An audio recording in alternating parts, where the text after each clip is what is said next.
Welcome again. If anybody's popping in here, I want to say welcome. I'm so excited that you guys are here today. I got something that's going to blow your minds, hopefully, that you'll all love. So super excited to bring that to you today. Again, if you're just popping in, let me know where you guys are watching from. Definitely want to know where everybody's coming in because I do deals all over the country. So I want to know where everybody's at. Okay, about. All right. Looks like we're almost ready. Just got to get my screen share populated. Let's see.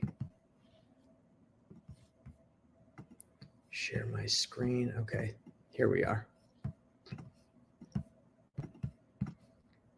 Cool. All right, we got people from Chicago. We got people from the display board is at an angle. Yeah, don't worry about it. That you're not going to be specifically looking at this. I'm going to be sharing my screen, so you don't have to worry about that. This is just for the background. This is for me actually to write, so you don't have to worry too much about that. We got Canada. Awesome. Maryland. Can't see the other comments. Jay, you said you can't see other people's comments? You sure? Chicago. Love it. Beverly's from Chicago. Okay. Awesome. Well, guys, let me know if you're ready to rock and roll. Give me a 1. I just want to make sure everybody's ready because when I go in it, we're going right into it. Okay. So give me a 1 if you guys are ready to roll. Again, I want to make sure because once I get started, there's no turning back. We're going deep and we're going all in on this thing. Okay. Okay. All right. You guys said you're ready. Let me crack open my my bubbly because I'm going to get parched during this presentation. So I gotta hydrate up real quick. All right. We got some people that are saying 1, they're ready. I'm so excited to bring this to you guys today.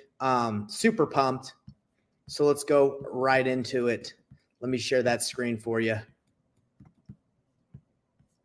And let me pull up those comments because I want to be responding to you as we go, everybody. Okay, here it is.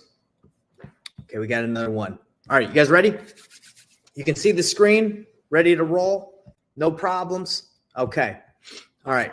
That was the prep work. That was to get you guys all excited about today. All right, everybody. Today, what we're going to be going over is mastering the sales process as a wholesaler in 2025. If you have not mastered the sales process, guys, it's time to master it. Why? Because you want to close more deals. So I got your back. Today, I'm going to be giving away my free seller solutions playbook.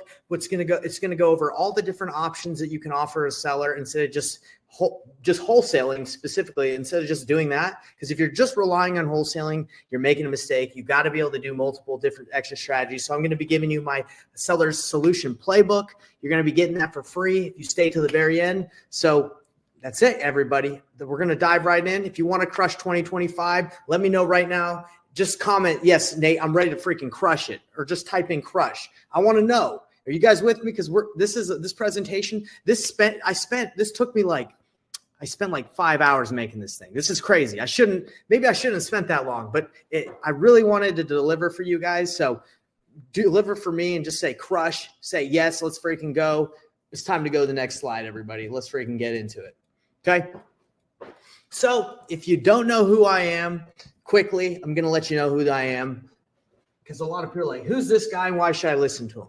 Okay. My name is Nathan Payne, but this year specifically, I'm going by Professor Payne. Why? Because my goal is to give you the best trainings that you could ever imagine, absolutely free, so you guys can go out and crush it. I'm not holding anything back, and I'm preparing as much as I can to deliver for you guys so you can hit your real estate goals. I've done millions in transactions. Here are the transactions I've done to prove it. And I love teaching. I love wholesaling, and that's why I'm doing it. My goal is to help wholesalers do 2 to 3 deals a month consistently, but you got to start. If you're not there yet, it's okay. You got to start with a foundation, and that's what these trainings are for, is to help you improve your foundation.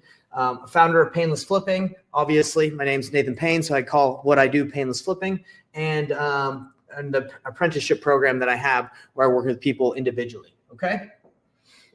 So to let you know a little bit more about myself, I got my degree at Brigham Young University, Idaho. I got my degree in business management because I wasn't really sure what I wanted to do at the time, but I ended up getting into real estate because it helped me achieve. It was more aligned with what I wanted to do in my financial goals.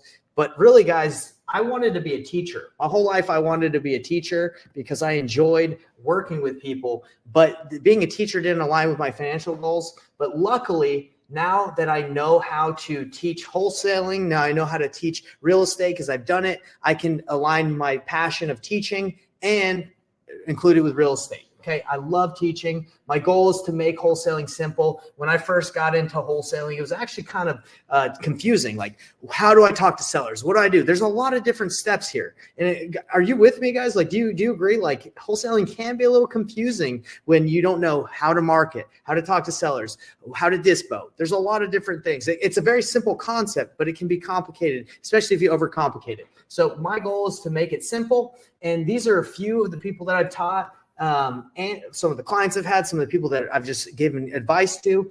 These are people I've worked with, and I love seeing people make money, and I love seeing people learn and understand what we're doing. So that's why we're doing this training. So if you guys are ready to roll, I'm looking right now, right here at the comment section, guys. Are you guys working or something? Like, I want to make sure you're locked in. So give me a 1 if you guys are ready, because this is just a quick intro to who I am. But what you're about to see, guys, is it's about to get pretty in depth. So let me know if you guys are ready. Just say ready in the chat, and we'll hop on to the next slide. And if I don't hear anything from you guys, I'll just assume you're just already awestruck by what I've given you so far, which is pretty much nothing. Okay, well, let's move on. All right, we're going to move on to the next slide. And this is what we're going to be going over today, guys. Today, we're going to be going over the sales cycle, okay? The sales cycle of wholesaling. A lot of people, they don't have too much experience in sales or sales background, which is totally fine. You need to know how to work with sellers. You need to know how to navigate the sales process. So that's what we're going to be going over to today, is the sales cycle for wholesaling. That's why we're here today, so you can convert more deals. Because who cares if you can generate a ton of leads if you can't convert them? A lot of people think, oh man, I need to generate more leads because I'm not getting enough leads to deals. When in all reality, maybe you're just not that good at the sales cycle, the sales process, and you're actually not converting. That could be the problem. Okay, so that's what we're going to be going over today, everybody, is the sales cycle itself. Now I'm going to show you right here. This is the sales cycle of wholesaling. And actually, this is the sales cycle of most businesses right now. Well, not right now, but just in general.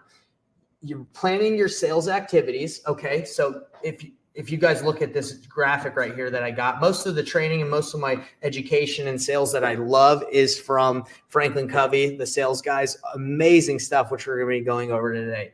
But, when you plan your sales activities, what this means is what are the activities that you're going after? What are you doing? So that would be wholesaling, right? That's the wholesaling. That's the sales activity that you're doing. Wholesaling, direct to seller, direct to agent. Okay. It's planning how you're going to wholesale. That's what the first part of the sales cycle is. Then it's filling your pipeline with leads. Okay, after you decide what you want to do for sales, you have to decide how you're going to fill that pipeline up and work with sellers, right? Work with leads. Doesn't have to be sellers. That's just is because we're in real estate. Okay, so then you fill up that pipeline. That is marketing. Okay, that's filling that pipeline up. Okay. Next is you have to, with the leads that you generate, you have to qualify them. If you do not know how to qualify your leads, if you don't know how to work with those leads and convert them, then you might as well light your money on fire. And that's the problem with people that get into wholesaling is they're like, well, I need to generate leads, but they don't know how to qualify. They don't know how to talk to sellers. So that's what we're going over today. That's going to be the main focus of where we're going. Once you qualify the sellers, it's rinse and repeat. Win more consistently. You have to get better at this process. Does everyone understand what I'm showing you guys? It's a sales cycle of knowing what you're doing for your sales activity, generating leads, converting them, and doing it over and over and over again. Okay. Today, specifically, we're going to be focusing on qualifying leads. I'm not going to be going over how to generate leads because there's so many different ways to generate leads and fill your pipeline.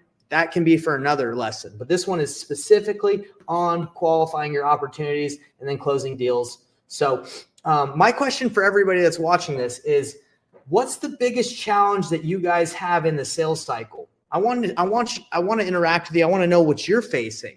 Okay. What's the biggest challenge that you have in the sales cycle? Is it knowing what sales activities you want to do? Well, if you're here, you probably know you're trying to wholesale, or you're trying to fix and flip. You're trying to just get those opportunities to do the deal, right? The sales activity. If you're here, you probably know what sales activity you want to do. Okay. Are you struggling with filling your pipeline with qualified opportunities? And when I say qualified opportunities, that's people that have a house, right? Right. That's as much as we can know at this point when you're generating leads. People that have a house and people that want to sell. Okay. Are you struggling with that most? Is that your problem? Or is it qualifying them and not knowing the best way to convert them? Let me know. Okay. And then obviously, if you're good at all three of those, you're winning more consistently and you're doing it. Okay. Let me know in the chat. Let me know, guys, if which ones you think you're facing, is the biggest struggle for you guys. Okay. Man, I don't know if my internet's working or not. Are you guys there? Maybe hold on. Let me see.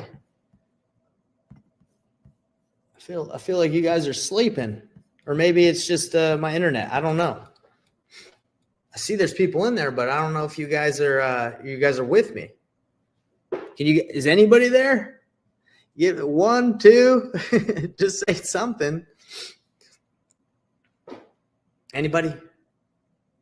I can act like there's some people there. That's fine. Oh, okay. NB, you're there. Yes, you're there. Okay. Well, guys, what do you think?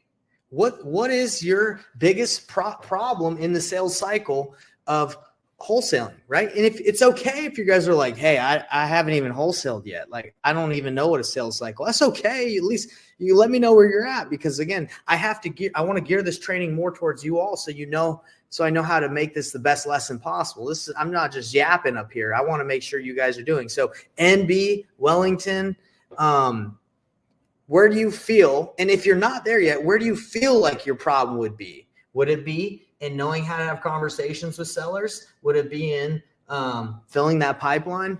Where do you think that problem would be? Let me know. As you guys are typing in, and anybody that's going to be watching this in the future, yeah, type it in. Let me know, because I do read these and I'm going back, and I do make sure that my future lessons are geared around what you guys need. Okay. So most people believe that generating leads is the main issue. They're like, man, I just need more leads. I need more leads, right? Because I'm not closing as many deals, so I need more leads. Guys, what I found that the main issue is people are not good at converting and qualifying leads. They're not good at having those conversations, okay? I know you think you need more leads, and more leads is always important. It is. But if you do not know how to convert them, there's no point in generating tons of leads, especially if you're spending money, okay? Because if you can't have those conversations, which I'm going to show you today, like the right process, the right way to do it to feel comfortable, then again, it could be a complete waste of time. Let's see. NB says filling the pipeline and negotiating a deal with the seller that I can still wholesale. Okay, so agreed. I would say most of the issues people have are right here in the sales cycle is filling the pipeline and converting, right? Like if you know the sales activity you want to do, it's pretty simple. And then winning more consistently.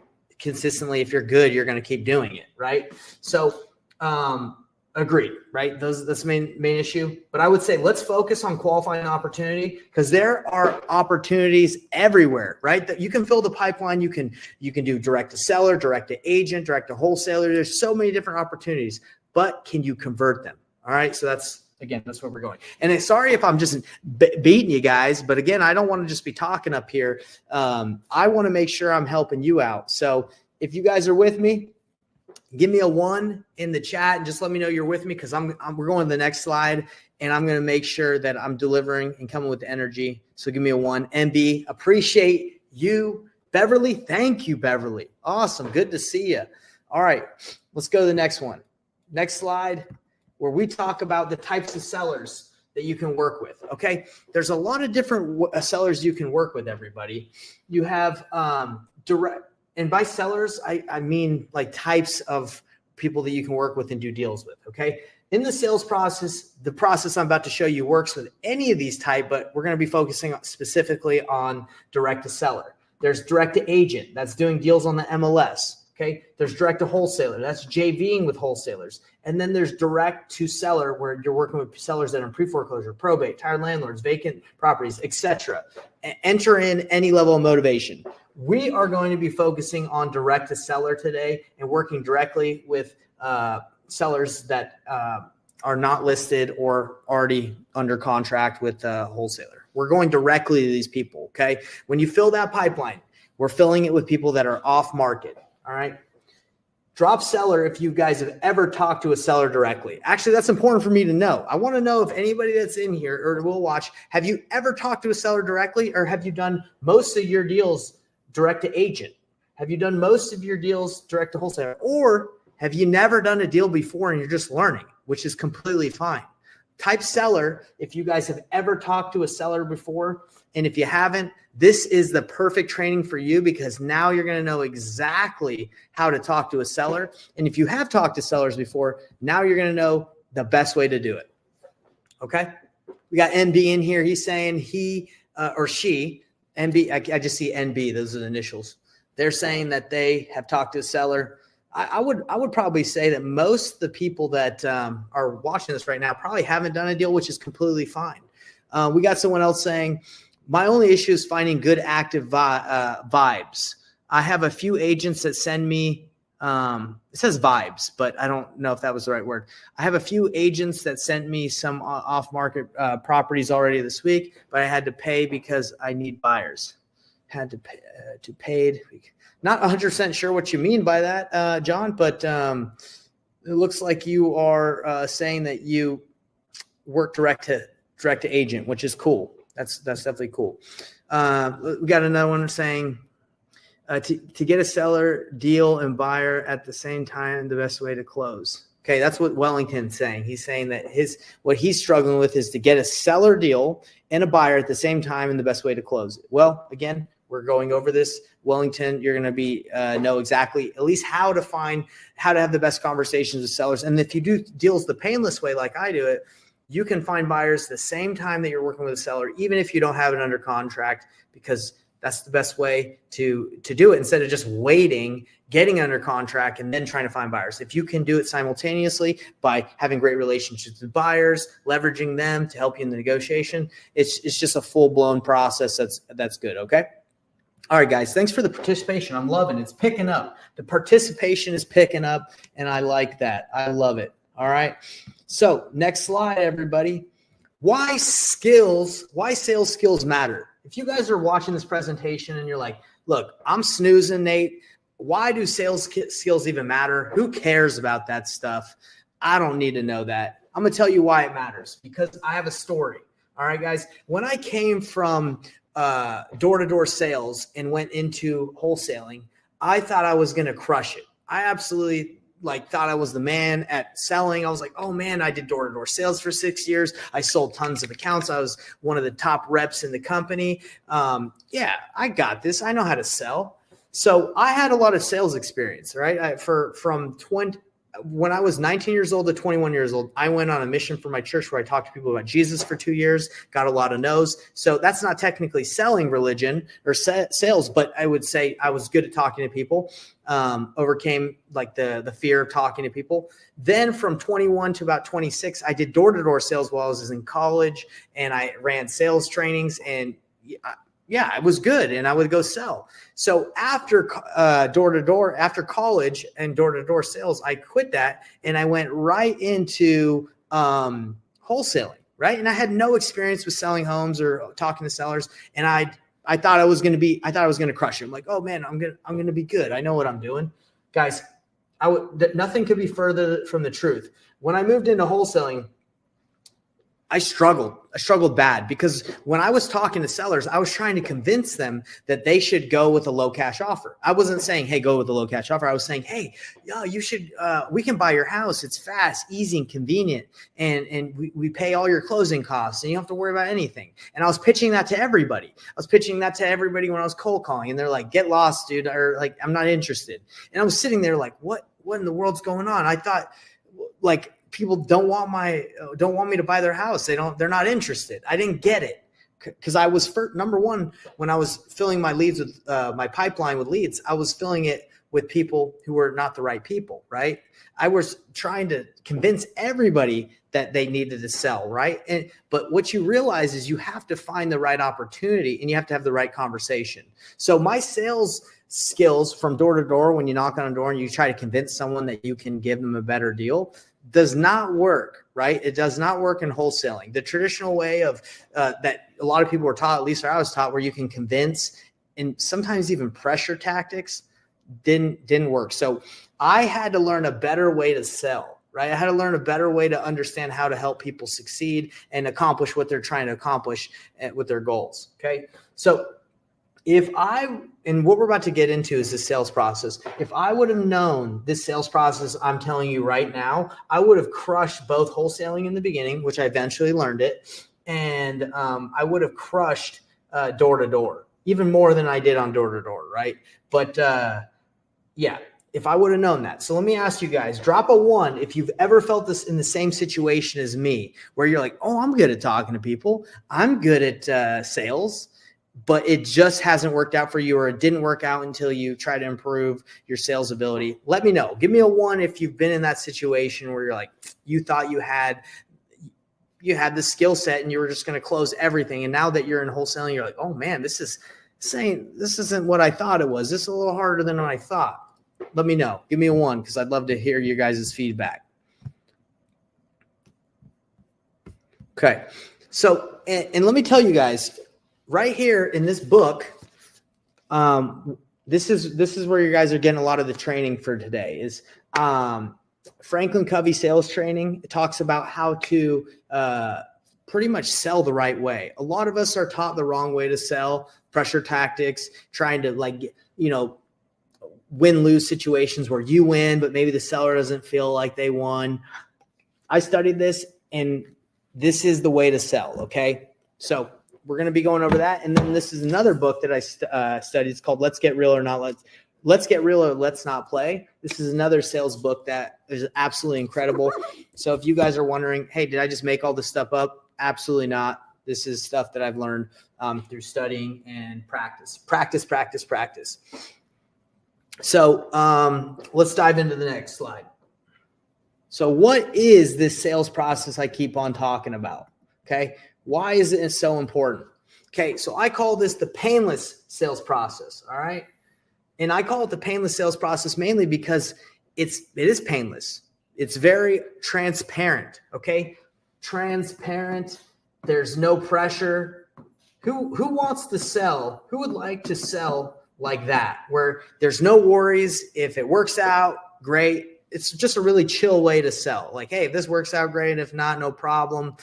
Who would like to feel like in a position where they're not so concerned if they said something right or wrong, or if they the way we sell and the way I'm about to teach you is you completely throw your hands up and you just say, hey, we're just here to see if this makes sense and we can work together. There's no problem. If this doesn't work out, that's okay. I can point you in the right direction. Okay. So you take yourself outside of like, hey, I have to win this deal. I have to crush this. I have to get this. And you say, hey, I'm here to help the seller succeed. I'm here to help them have the best option. And if it works out that we work together and it's a win-win, I'm really happy. That's how I've changed my sales technique over the years. And it's changed the way I interact with everybody. Everyone I try to talk to, I'm looking for a win-win scenario, not a win-lose where I win and they lose, or I lose and they win. It's always win-win, or you walk away, or it doesn't work. If you are going to win big on a deal and the seller's going to lose really bad, but you're like, whatever, I don't care. You walk away, right? Because it's not worth it. It's not worth it to take advantage of people. It's not worth it to do things the wrong way. You got to do it the painless way. You got to do it transparent. You got to do it right so you can sleep well at night and feel good about what you do. Okay. So guys, give me a 1 in the chat if you're like, yeah, I want to sell like that. I want to be transparent. I want to feel confident. I want to feel happy and not freaking concerned. And what's another word? Bad about what I'm doing or anxious. Guys, I used to feel super anxious about the way, like, oh, I hope this works out. I hope they don't back out of me, or I hope they don't talk to another buyer or another wholesaler. Now it's like, dude, I'm going to work with them and they're going to work with me because they trust me and we like each other. It's not because I force them to do anything. And I'm going to explain why that's so important. Okay. Because if you feel like you're walking on eggshells all the time and you're like, oh man, I hope no one tells them that they can list their house for more money. That's the wrong way to do it. Okay. It's never going to work out. At least you're not going to enjoy the job. Okay. All right. We got NB saying 111 NB wants to know how to do this. So let's get right into it. All right. So the painless way it's a simple way to help sellers feel confident with working with you and you can close more deals. So guys, what we're going to be covering in the next couple of slides is enabling decisions. This is some of the terminology from the training of Franklin Covey, but you want to enable the seller to feel like they can make the best decision possible. Not what's the best decision so you make money, but what's the best decision for them to succeed. Okay, so that's number one. You want them to succeed by helping the seller feel comfortable and addressing any concerns that they might have. Let me ask you guys questions as I'm doing this, going through this. Why do sellers hesitate? Why are sellers so hesitant to answer your call or work with you? What do you think? Why do you think sellers are hesitant to work or give you information? Number one, I'll tell you, for me, and I would love to see what you guys think, is they feel like people, if they give you too much information, you're going to take advantage of them, right? And the problem is they don't trust you.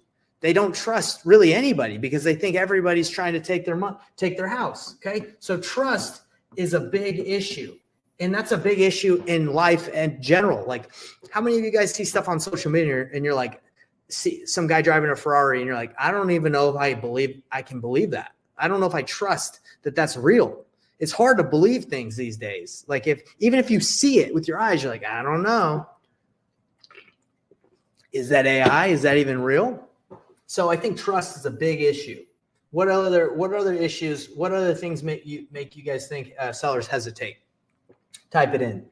So the next strategy or the next part of the painless process is win fast, lose fast.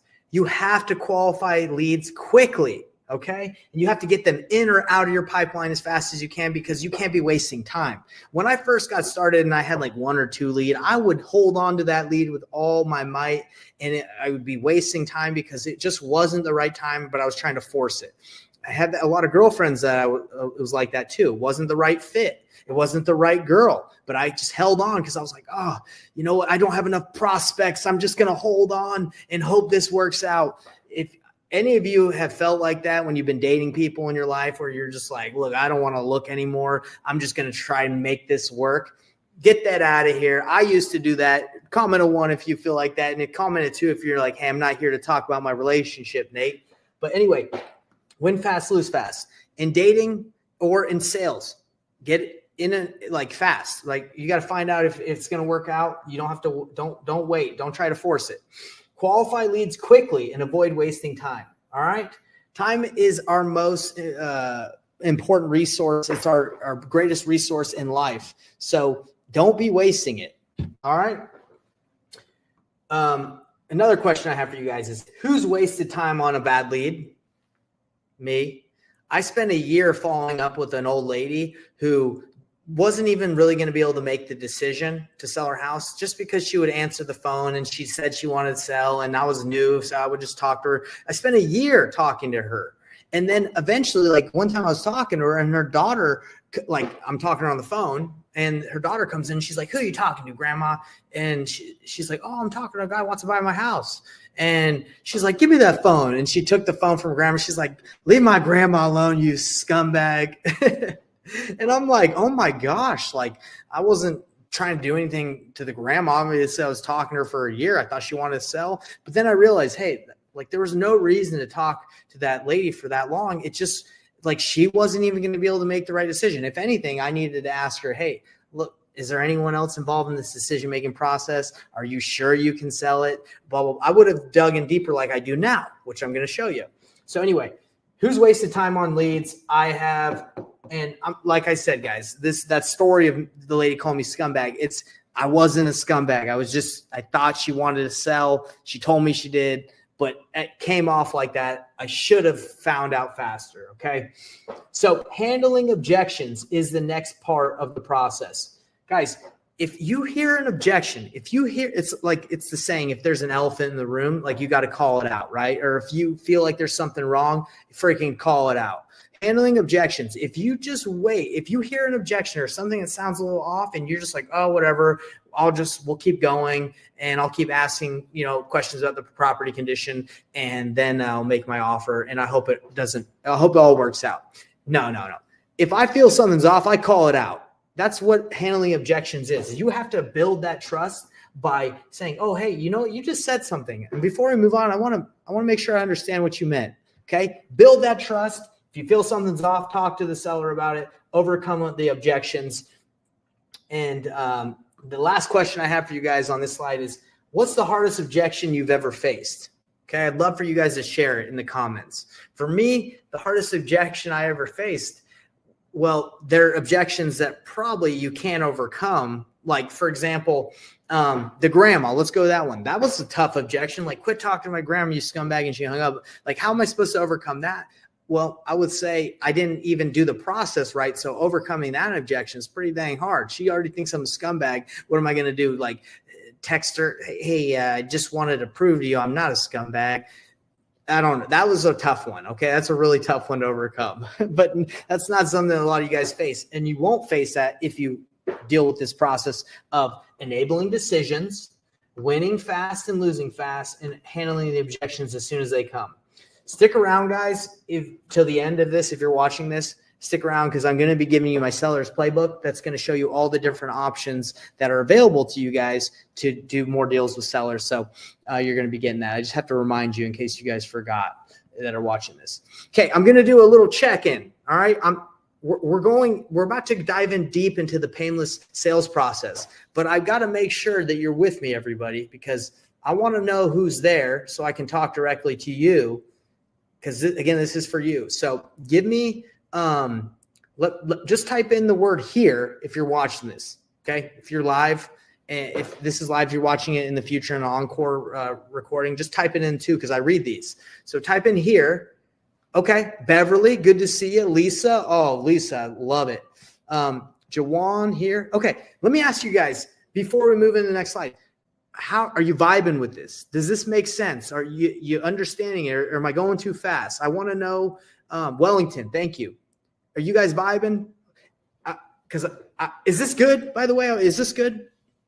Jawan is on YouTube first. Okay, perfect. Now I'm glad you're in here. Makes sense. Okay, you liking this so far? Do you feel like this resonates with what you want and you need? Like, do you feel like being transparent and being open and honest and having integrity and listening to sellers and not pressuring them and feeling good about what you're doing? I'm assuming you all want that. Do you guys feel like this is going towards that direction? I hope you guys all do, but I want to hear from you before we go to the next slide. We got Jawan saying makes sense. Just closing next week on my first wholesale deal. I totally agree with this whole slide is yes, Lisa. Everybody give Lisa a round of applause. Lisa is closing on her first wholesale deal next. It says next week. Congratulations, Lisa. You are awesome. We're proud of you for taking action. Beverly says, yes, this resonates with me. Who else is this? Give me the vibes, people, because we're about to go in deep. It was 3 months in the making. Congratulations, Lisa. We're proud of you again for staying in there. We got Larry saying here, yes, Jack. Okay, great. We got more and more people engaging. Way to go, Lisa. Everybody, again, round of applause for Lisa closing on her first wholesale deal next week. Congratulations. In the Facebook group, Lisa, if you're a part of our Facebook group, Painless Flipping, Wholesaling Real Estate Simplified, go in there and tell people how you got the deal. I think people would love to see that, just if you leave a little post for everybody. Awesome. Yeah, go ahead. Let everybody know how you got it. That's amazing. All right. Okay, we're going in. I'm excited to show you guys the transparent, the painless way to talk to sellers. Hopefully it blows your mind like it did when I first learned this, because again, I was trying to convince sellers to sell to me. I was trying to hard close them. I was trying to make them feel like they had to go with me. This is what I mean by the bad way to do sales. Oh, hey, my offer is 120K and it's good for 24 hours and you have 24 hours to sign my agreement, or I have to go buy another property and you're going to lose out. Who's ever heard that? Who's ever heard that strategy of the hardball, right? Like, oh yeah, I'm buying a lot of properties, and if you really want to work with me, then you got to accept my offer right now. Who's heard? I know when I first started, that was like a tactic that they told me. They're like, oh yeah, you got to make them feel like there's scarcity and kind of pressure them into it. That's not what we do here. Maybe you can add in a little bit of hey, but you're honest about it, right? You're honest with the process of what's going on. You're not just saying stuff so you can make people feel like they need to do something when they're not ready yet. Okay. So I'm sure everybody's felt like that, but let's go to the next slide. All right. Focus on enabling decisions. That's the number. We're going to be diving into everything a little bit more deep, but focus on enabling decisions is the first thing we're going to be going over. We want to make sellers feel comfortable working with us. That is our goal. We want them to feel, and what is another word for comfortable? We want people to trust us, equals trust. Okay. That's what we want. I want to work with someone that I trust. I don't care if they got 1 million years of experience or not. I've got to trust you. That's how wholesalers that are new are winning deals against other people. Maybe they have tons of experiences because maybe they were able to build more trust.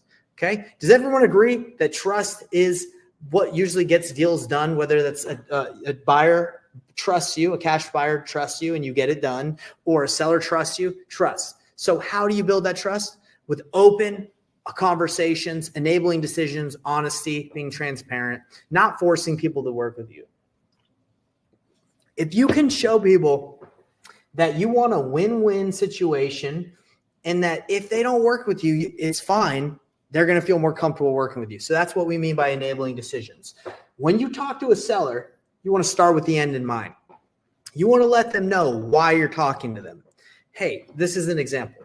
Hey, John, how's it going? My name's Nathan. I know we had talked a little bit back and forth on text, but I just want to let you know the purpose of us talking or this call today is just to see if we would be a good option to work together and for me to buy your house. Or if I can't buy your house, that's totally fine too. At least I'll be able to point you in the right direction on what you should do to sell your property.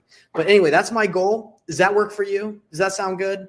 Yeah, it does sound good. Okay. And like I said, if we don't end up working together, that's completely fine.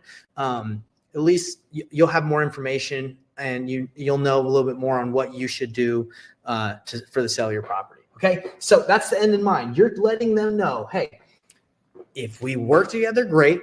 If we don't, it's okay. No pressure, no hard feelings. Just here to see if we can work together. That's it. Got that, everybody? Start with the end in mind. Do they believe they have a problem to solve? Okay. That's a really important one too, is because if you just call someone and say, hey, you want to sell the house on 123 Main Street? Yeah, I've been thinking about it. Okay, great. Can you tell me about the condition? Can you tell me about why you want to sell? Can you tell me? And you just go right through like a script. You don't really know if they have a problem that they want to solve. Why would anyone sell at a discount, or why would anyone sell to a cash buyer? Because they usually have a problem they want to solve. They want to sell fast, easy, convenient. They have a problem. There's a problem there. And if you can help them identify what that problem is, maybe they already know. They're like, hey, I'm in pre-foreclosure. I need to sell. Okay, well, they just told you the problem, right? But you want to make sure that that it's actually a problem, right? Because let me give you an example. So if someone's like, yeah, I want to sell, my roof is leaking, right? That's the problem. That's the surfacey problem that they're telling you about. My roof, it's leaking, all right? Well, you don't just say, oh, cool, your roof's leaking. All right, great. My offer is 120K. Or you just don't go into like, just continue. You want to probe that problem. You want to be like, hey, oh man, that's really bad. Unfortunate that your roof is leaking. Is it causing a lot of issues for you? Is it causing a lot of issues for you and the family? And that's what I mean, like by probe it, like see if it's really a problem they want to solve. Because if it's not really that big of a deal, they'll say, you know what, actually, it's not that big of a deal. I actually don't think I need to sell that fast, or I might take some time, right? I might take some time to think about this. But you want to find out if it's something that they want to act on quick. Is it a problem they want to solve now? So let's say, oh yeah, it's leaking just a little bit. You know, actually, I might just call a roof guy. I have some money. I don't really need to sell my house. But on the other hand, if you're like, hey, is it that big of an issue? They're like, yes, it's a huge issue. The water's coming in. It's like molds everywhere. We can barely breathe. It's super cold. It's causing major issues. I just want to get out of here. So there you go. So you find out if that problem is big enough for them to want to solve. All right. Another example of finding out the problem and really finding out if it's big enough is, let's say this. Oh, I have a rental. Okay. And you want to sell because you don't want to be a landlord anymore? Nah, I don't want to be a landlord anymore. Well, why not? You know, you obviously bought it I'm just curious, right? I just want to understand the situation. Why do you want to sell? You obviously bought it because you want to be have some rentals. Oh yeah, I got into it because, I wanted to make some money, but it's taken up a lot of my time and I'm just kind of don't want to deal with it. Okay. So you don't want to deal with it? And they're like, oh, actually, I don't know. Like, it's not that big of a deal. I might keep it. I'm just kind of exploring my options. Okay. Then you're finding out if it's really that big of a deal.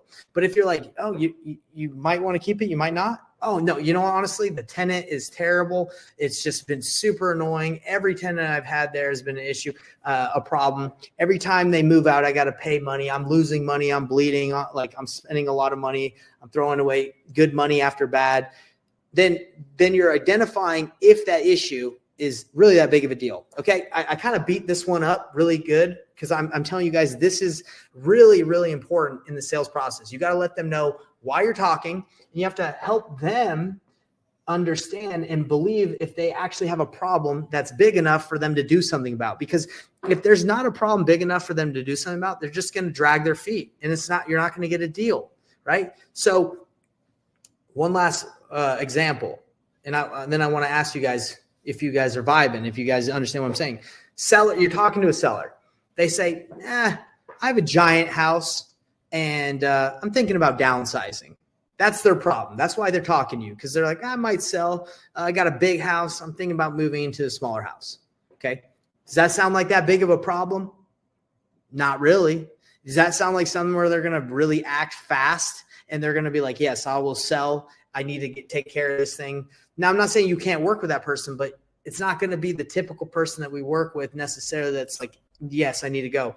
They're like, oh, yeah, I have a lot of money. I don't need to downsize. It's just something I was thinking about.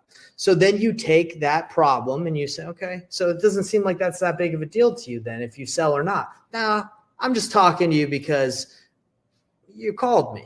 Oh, okay, great. Then you're identifying if that is a motivated seller or if there's really a problem that you can solve. You guys feeling me on this one? Like I want to check in on you because I'm going deep on these, but I want to make sure you understand what I mean by helping the person identify or believe if they really have a problem that's that big. Because if it's not that big to them, they're probably not going to do anything about it. And you have to help them identify that as in the sales process of enabling decisions. Let me know in the comment section, guys, right now. If you know what I'm talking, if you've been in that situation, or do you just gloss over this? Do you guys just gloss over when you're talking to a seller and they tell you a problem? You're like, oh, okay. So let's keep talking about your property or your roof, or you're just moving on in the script. Now, I would say you want to stick in. This is the part of the sales process where you want to stick in. I would say like 10, I was going to say a percentage, but 10% doesn't make sense. I would say 80%. 80% of your time, you want to be focusing on the problem, if it's real, and how to solve it. Okay? That's it. I totally do this. Find the problem, offer solutions. Lisa, That's why you're doing a deal. Right there, everybody that's listening. Lisa's, it's been 3 months and she's doing a deal. It took me 3 months to do my first deal. If you haven't done a deal yet, guys, and it's been over 3 months, maybe ask yourself, hey, am I really digging in and finding out if the problem is really a problem? Okay, good job, Lisa. I appreciate you. Yes, you have to identify the pain point. You have to, Beverly. Exactly. Okay, so not working together is okay. I told you guys about this earlier, but letting them know, hey, I'm not here to pressure you. We're either going to work together or not. I have some solutions. I can make you an offer, or I can offer you some solutions to sell your house. If we work together, great. And if not, no problem. I talk to a lot of people. No harm, no foul. Okay. Oh, whew. What did happen when you say that? Oh, this guy's not just going to pressure me. This guy's not going to make me feel like I have to continue to talk to him. No, we're going to end the call if it doesn't make sense. I don't know if any of you have been to like a car dealership where you're like the whole time you're like, oh my gosh, like it's getting close to the point where they're going to ask me if I want to buy and they're not going to let me go. No, like nobody likes that feeling. And the whole situation is tense if you don't release that tension by just enabling the decision and making them feel comfortable to trust you and be like, hey, I'm going to let you go. If this doesn't work out, no problem. I'm not going to hold you hostage. All right. Another thing that I love doing in my sales process is asking what options they've already explored. Okay. So if I'm talking to someone for the first time, I don't know if they've talked to a real estate agent yet. I don't know if they've talked to 10 other wholesalers. I don't know where they're at in their sales process, right? In the process of selling their home. So instead of me just going right into my script or whatever I think is important, I say, hey, now that you've told me a little bit about why you're selling, your problem, we've kind of identified the solution. Now that we've already talked about, my purpose on this call, what have you done already to sell your house? What options have you already explored to sell your home? Well, I've talked to my Aunt Joan who can list my house. I've talked to 10 other wholesalers and blah, blah, blah, blah, blah. Whoa, great. Thanks for all the information. You just saved yourself like an hour-long conversation or another 20 minutes because they've given you so much ammo and information. You can just say, oh, okay, you've already talked to 10 other wholesalers. You're talking to me. How come you haven't gone with any of the 10 wholesalers? Oh, it's because they all offered me way too low. Like, oh, okay. Well, if you don't mind me asking, what did they offer you? Just so I know I don't waste your time and give you an offer that's lower than that. Oh, they all offered me blah, blah, blah, blah, blah. So now she's like, they offered me 120. They offered me 100,000. That one offered me 50K. And I'm like, okay, so you haven't accepted any of those. And I'm assuming you didn't accept them because they're not going to meet your needs. What would make sense for you? Then I just cut right into it. I just cut to the chase. What price would make sense? Because obviously you've already gone through the process of talking to people. She's like, if I could get 125, I would do it. Oh, okay. Well, let me see if that would make sense. There you go. You've built the trust. You enabled the decision. And you've asked what options they explored, and they just gave you the price. Guys, I've done so many deals like this where it's just like, oh, I just found out what options they've explored. They trust me, and then I get a deal done, and there's not like a lot of pressure. It's just like, hey, okay, that's what you've done. And if they're like, well, I've talked to my agent that's my friend. Oh, why don't you go with them? They're your friend. Okay, again, I'm looking for that win-win. The win-win for me is they win, and if I win because I had a good time talking with them, why don't you go with that agent? It's your friend. Oh, you know what? I don't know. I don't want to list it. I don't want to wait. Okay, so that's really not an option then. Now, listing's not an option. It's my friend, but I don't really want to list it. That's what they said. Let's continue. Let's continue through the process. Okay. So when you're doing this sales process, guys, you have to have an abundance mindset and a win-win mentality. And the reason why you have to have that abundance mindset is because there's so much opportunity out there.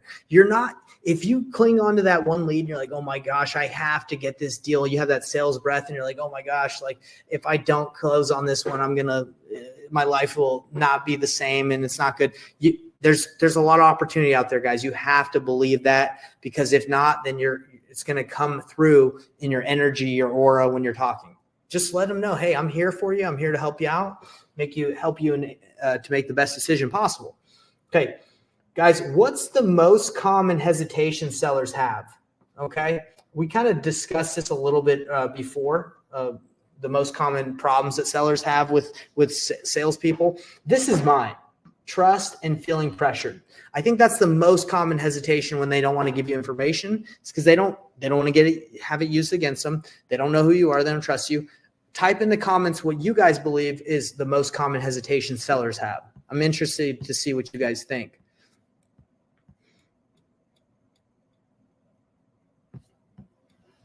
What do you guys got for me? Whew.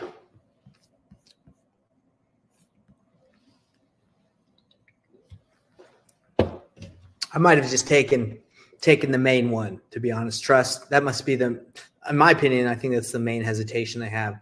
They don't know you, they don't trust you. Type it in. Let me know what you guys are thinking as we go. I'm going to go to the next slide, but I hope you guys are with me here. This is in-depth training, I know, but it's good. This is going to help you guys close more deals. We got Jawan saying, trust, we are strangers calling in their mind. Most of the hesitation I have, someone else has reached them first. Okay, someone else has reached them. Understand uncertainty about the process. Perfect. That's why starting with the end in mind, Beverly, is so important, because when you let them know the end in mind and what you're trying to do, they might feel a little bit more comfortable about that process. Not completely, but enable the decision. They're going to feel a little better. Letting them know, hey, this is where we're going.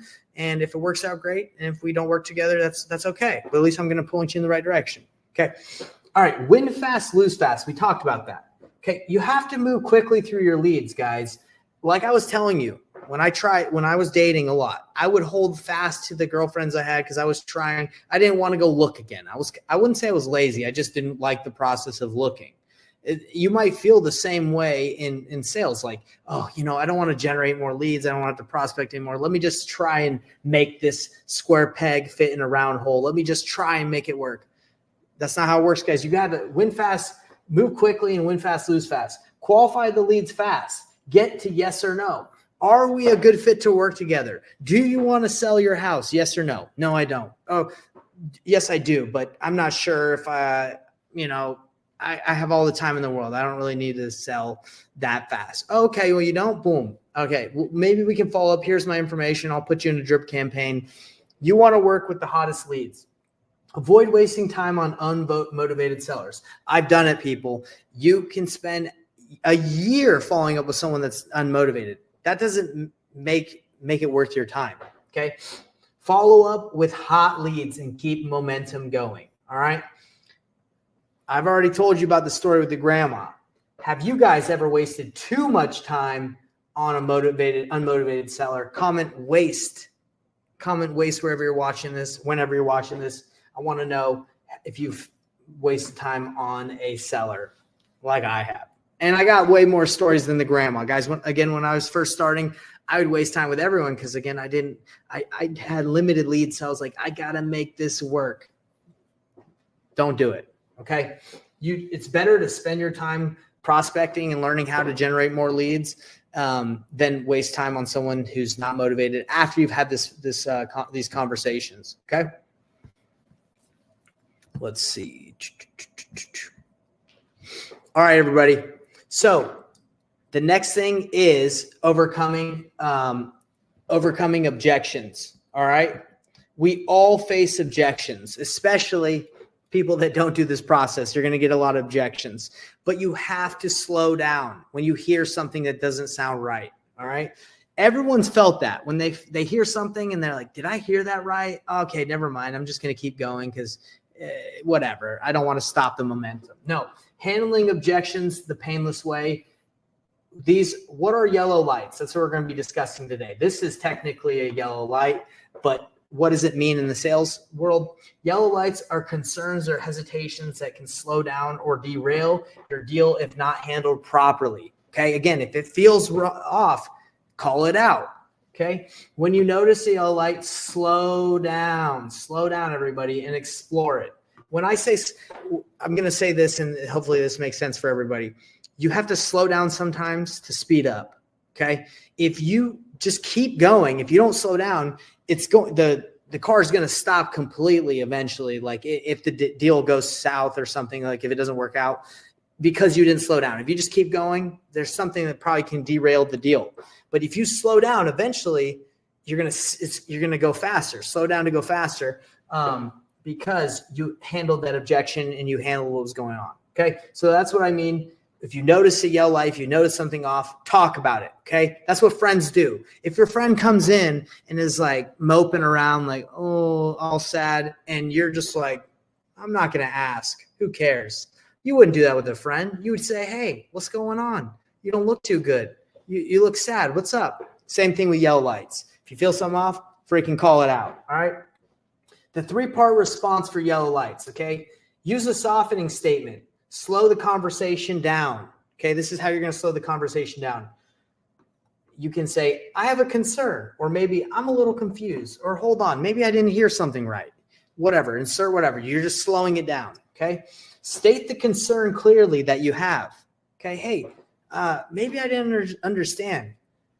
Be direct without being pushy. You said that you currently aren't sure where you want to where you will go if you sell the house, or you said you said you were just taking offers right now. Okay, so those are good reasons to stop. You could say, hey, I'm sorry, hold on, I'm a little concerned. I have a little concern. You said you're not really sure where you're going to go when you sell this house.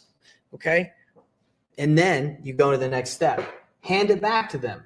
Okay, after you let them know your concern, let them hand it back and say, what do you think we should do? What would happen? What would need to happen for us to move forward, or for you to move forward? So there's actually some good examples I wrote down, but that's how you slow down for a yellow light. You just say, hey, hold on, I'm sorry. Let's rewind that back. I have a concern. You said this. What should we do? Okay. So, and I'm going to give you guys some live, some like real examples of what this looks like. So you're not if it's confusing. So common yellow lights in wholesaling and how to respond. I need to talk to my family first. Okay. So this is how I would say it. I completely understand. Selling a home is a big decision, and it makes sense to involve your family. Totally get it.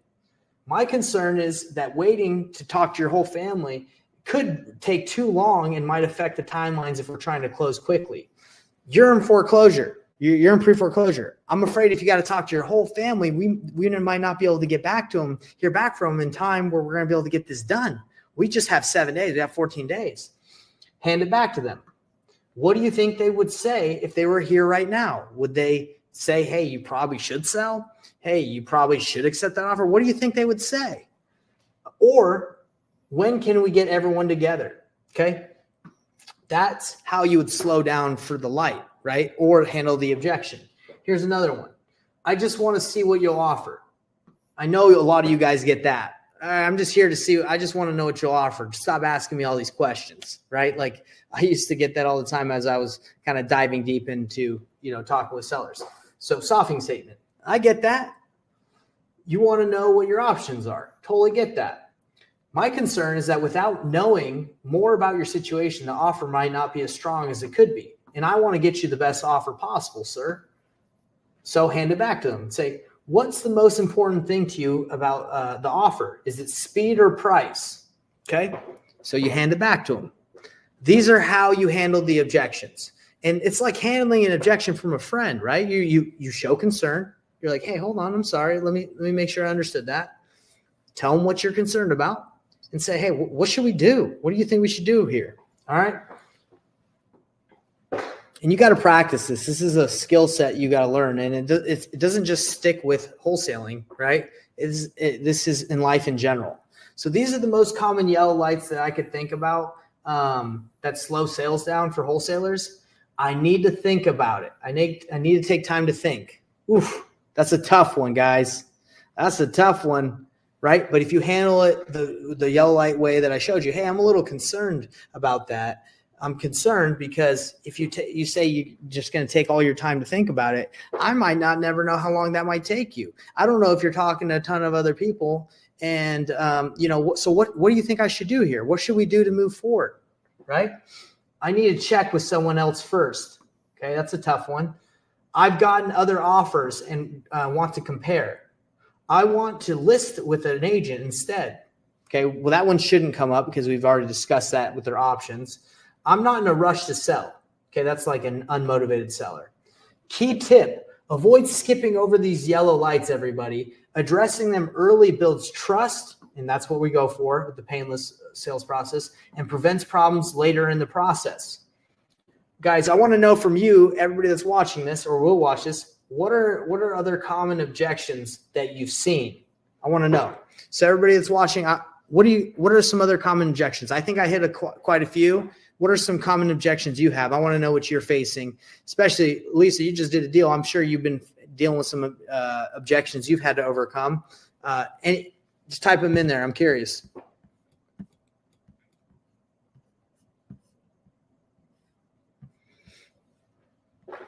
I have better offers. Okay, that's a good objection. So let me show you how I would overcome that with the yellow light process. Okay, that we're talking about. So if you're talking to someone and they say, I have better offers. Okay, hold on. Let me just get in the slide. Let's use the softening statement process. Okay. So you're talking like, but this is after you make the offer. I usually don't make the offer until I've gone through the whole process and understand the situation. But let's just say you've done that and then you give the offer and they're like, oh, hey, I have better offers. You could say, hey, I totally understand that. This actually might not work perfectly because you've already given your offer, but I'll tell you how I would overcome this objection. Hey, I totally get that, but I am a little concerned. I'm a little curious. On those offers that you've already received, are those like, do you feel very confident in working with those people? Like, do you think those are legit? Because unfortunately, like what a lot of people do sometimes is they'll make offers that are higher just to get people to sign the agreement with them, and they string them along, they waste their time, and then the last minute they try to renegotiate. Do you feel like that offer, would you mind telling me what it is? Oh, they're like, yeah, it's 180 and mine's 150. Wow, they're $30,000 higher than me, huh? Do you feel like that's legit, or do you think they could potentially be stringing you along?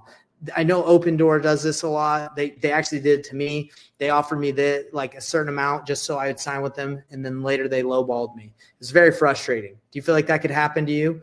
And I would have an open and honest conversation with them about it. If they're like, no, I feel like it's legit and I trust them. Well, there's not much I'm going to be able to do or say if they feel good about it and they trust the person, right? But I would say, hey, I just want to verify if you feel good. And if they're like, you know what, I don't know if I really do trust the person. Like, could you come up and give me a little bit better of an offer? Maybe we can work together. Then I'd say, okay, look, I think I could probably come up a little bit, like knowing that I'm at 150. And again, I don't make my final offer. I'd just say, you know, well, I don't want to say I don't make my final offer. I would say I don't want to say the price because I want to have them talk first. I would say, knowing that I'm at 150 and they're at 180, like where do you think it, how low or how close could you get to my offer? I could get to like 175 or 170, and then you can have that song and dance, that negotiation, right?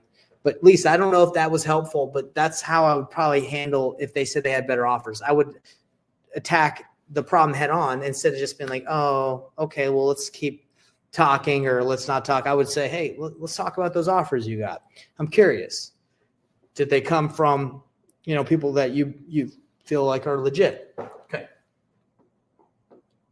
So hopefully that was helpful. I love this one. I'm not in foreclosure. I'm not in foreclosure. Yeah, that's a really good one. I'm not in foreclosure.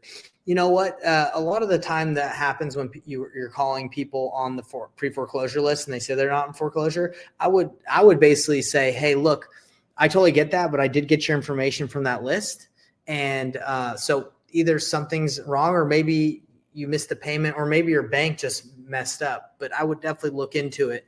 But let's just say, for example, and I would dive deeper into that. Like, hey, is there by any chance that you could have missed the payment, which would have triggered you being on the foreclosure list or pre-foreclosure list? Just go right. I usually just attack things head on, right? With love and empathy. All right. So guys, this training's about over. I hope that this has been super helpful.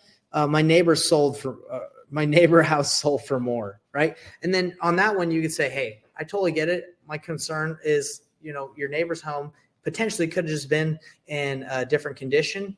Throw it back at them. Do you happen to know what kind of condition it was in? That's kind of how I would handle those, right?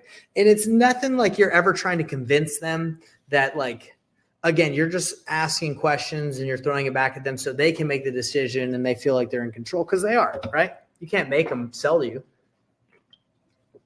All right, guys, we got a couple slides left and then we're done. Hopefully this has been good. Guys, if you're watching this and you feel like this has been good, give me a 1 in the chat wherever you're watching.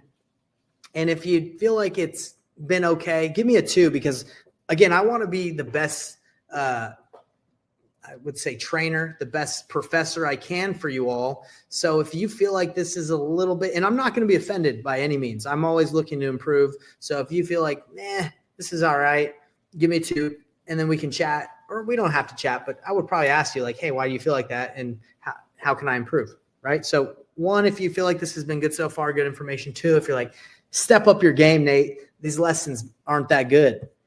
Okay. All right. We already got a 1, so I appreciate that, Beverly. Thank you. And if there's any 2s, don't be ashamed to do it too. I'm okay with it. Some 2s sometimes. All right. This is preparing for a seller meeting, guys. A lot of us wing it. All right. You're looking at Nathan Payne himself, the guy who's teaching you right now. I said wingman. I'm a winger. I wing stuff, right? That's just how I've lived my life. I just let me throw something together. I don't do that anymore. Professor Payne, the new and improved version 2025, he's preparing. He's coming prepared. He goes on seller appointments prepared. He comes presentations prepared. He's here to serve and do the best. But guys, there's an enemy. It's the enemy is people that just don't want to prepare. They don't want to work hard. They're just like, oh, let me just go with the flow, right? Like I'll figure it out as I go. Don't wing it. Don't be like me. Don't be this guy who's the winger. All right, just winging everything. Okay, that's like one of those non-smoking signs.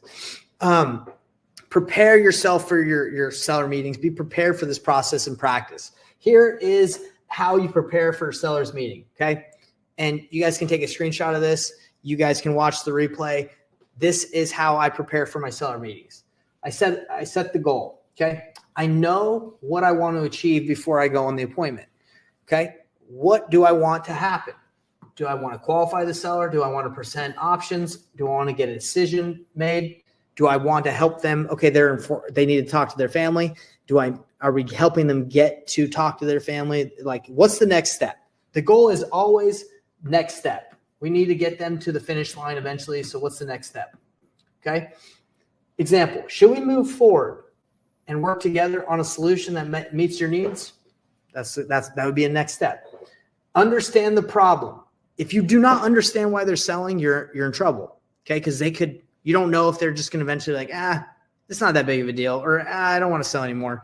Understand the problem. I had a guy the day of close. He's like, I don't want to sell anymore. And I was like, dude, you told me that you need to sell. I didn't say this to him, but in my mind, I was like, he told me he needed to sell. He told me his whole problem.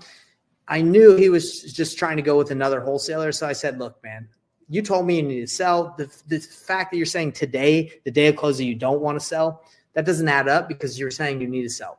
Obviously, there's someone else and you feel like you can get a better offer. I understand, but we've agreed. We've done everything we've said. And if you don't obviously sign, I filed an affidavit memorandum saying that, eventually you're going to have to sell to us because you agreed. And so if you don't want to sell now because you really don't want to sell and you're just going to stay there, that's fine. But when you do sell, I'm going to be there and we're going to be ready to buy it. And he was like, oh, no, you can't do that. You can't make me sell to you. I'm like, well, what's the problem? You said you didn't want to sell. Bam, got him. He ended up closing the next day. Why? Because he was trying to go with another wholesaler, but I stopped him. Why? Because I understood the problem. Okay. If you didn't understand that problem, you might believe that he's like, oh, yeah, I don't want to sell. No, I understood that problem. You ain't going nowhere, buddy. Okay. Understand the problem, identify the main issues, foreclosure, all that stuff. Focus on what matters most, speed, convenience, ease. That's why, again, I knew what to do in that situation. Prepare for objections. Okay. what we just talked about, what you guys all wrote, prepare. If you know they're in pre-foreclosure and there might be some objections like, oh, I don't know how to get a hold of my bank information. Oh, there's a lot of people, if they're in pre-foreclosure, there's probably a lot of people talking to them.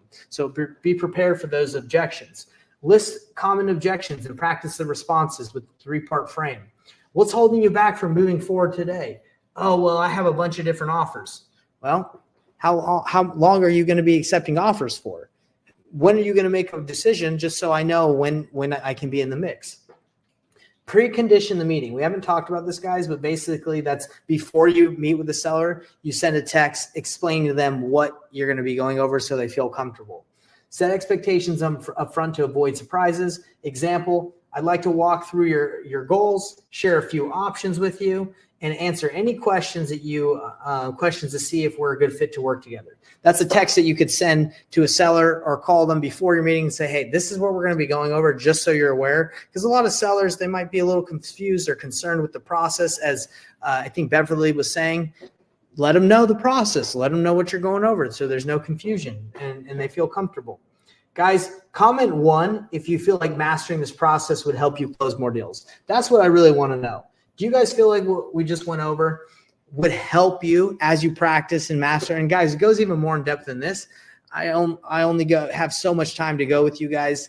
But if you feel like mastering this process and enabling decisions, making people feel more comfortable, being more transparent in your process would help you do more deals, type 1. We got a lot of 1s coming in. I know this would help you guys because once I transitioned from trying to hard close people and just being like, yeah, if you don't accept my offer by tomorrow, I'm looking at buying a lot of different properties. If you don't accept, that's not going to get someone to sign if they don't like you, trust you, or like your offer. Instead, you say, hey, you know what? Before I even send your offer, like what would get you to sign today? Like, I don't want to make you an offer that you wouldn't accept. Offers should be like proposals. Okay. Like if you're going to give a girl a diamond ring or whatever, you should know when you propose if she's going to say yes or not, yes or no. I don't know how many of you know of someone that proposed and they got said no to, like the response was like, no, I'm not interested in marrying you.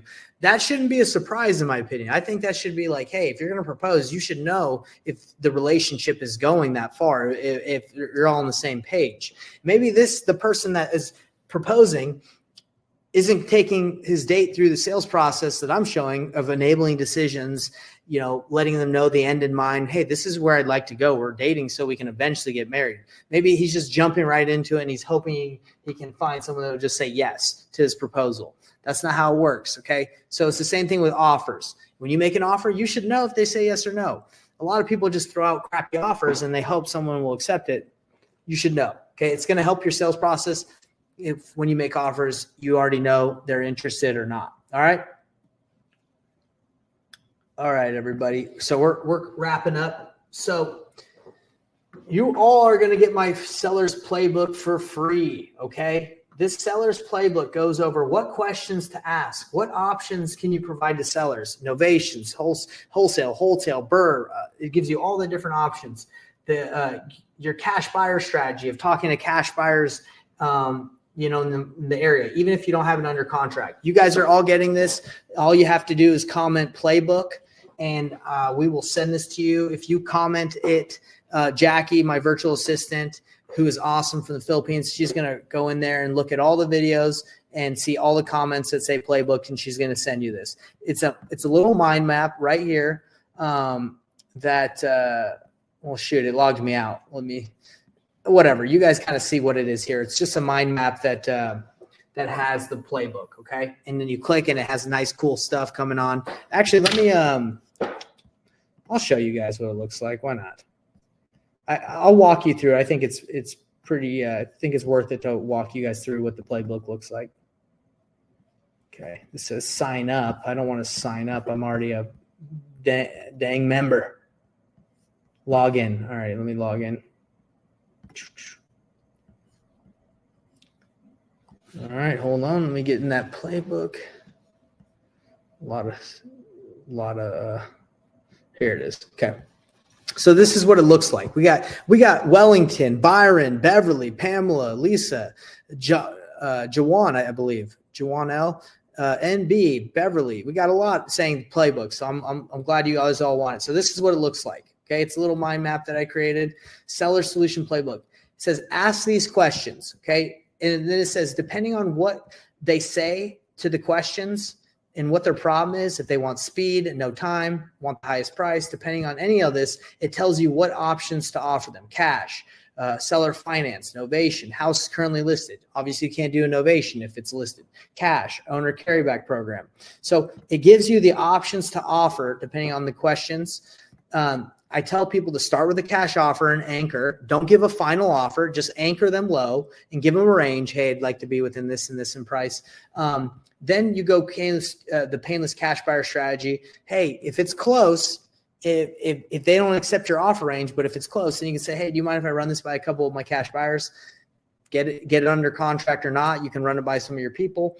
If the seller insists on wanting more money, you go creative financing, and this explains all the different creative options you can offer depending if they have a loan or not. And if they don't want to do creative, you can do novation, you can put it on the market. And if you guys don't know how to do novations or what contracts you need, I have another training that explains exactly how to fill out the paperwork for my real estate purchase contract. And it also includes a novation affidavit, attorney in fact, that if it gets signed, you're allowed to list properties on the MLS with a real estate agent. So if you guys want that training, just type in training. And Jackie will also send you a link to that video, but that would explain pretty much everything you need to know on, how to do these options. So you guys are getting that. I hope that's super helpful. It goes pretty in depth on that. Let's see. So I see a lot of people commenting playbook. We're going to make sure you guys get that. Another easy way to get this too, instead of just typing, obviously we're going to go through these and send you the stuff, but we also have these resources in our Facebook group. Okay.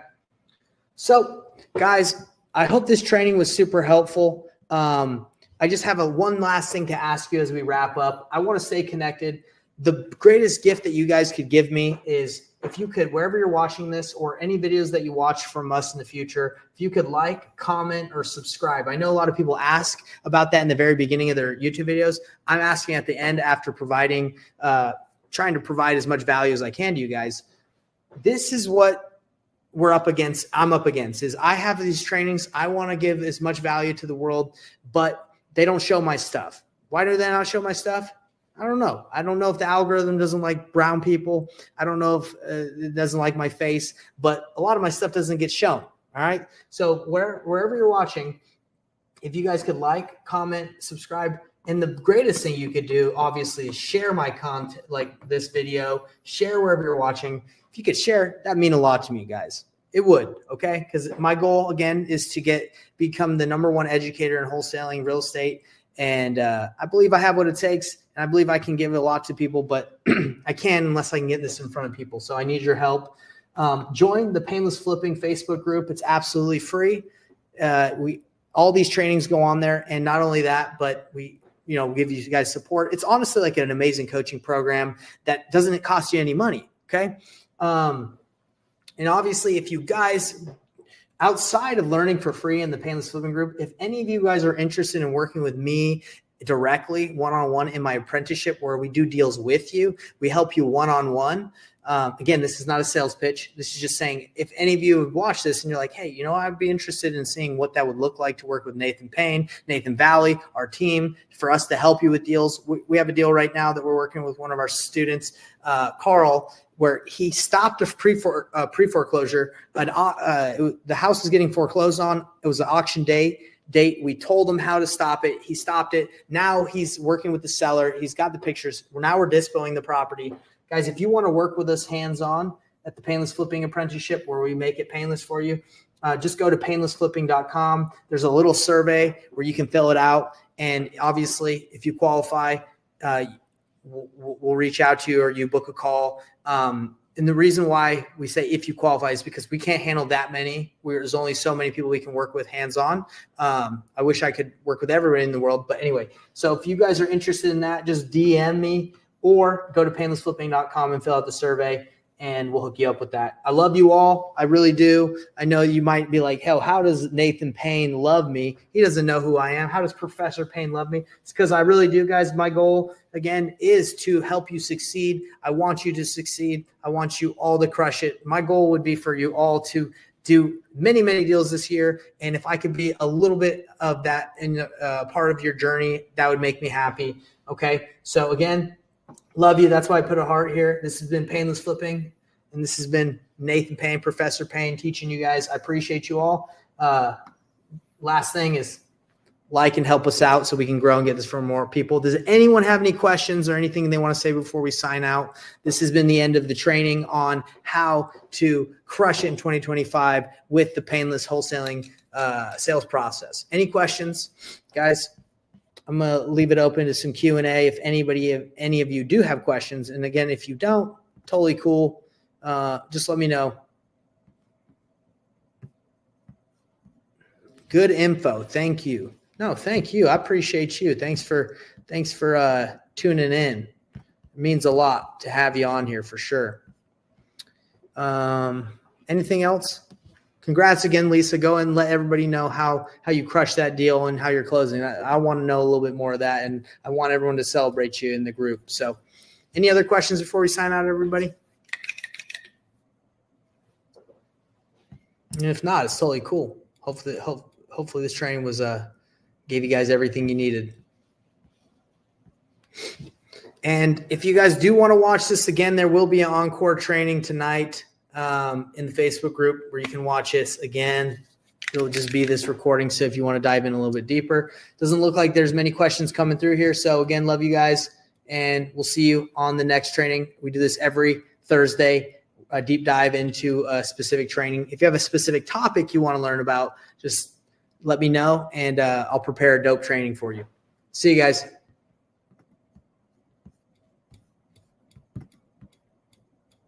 Of course. Yeah. Thank you guys for being a part of this.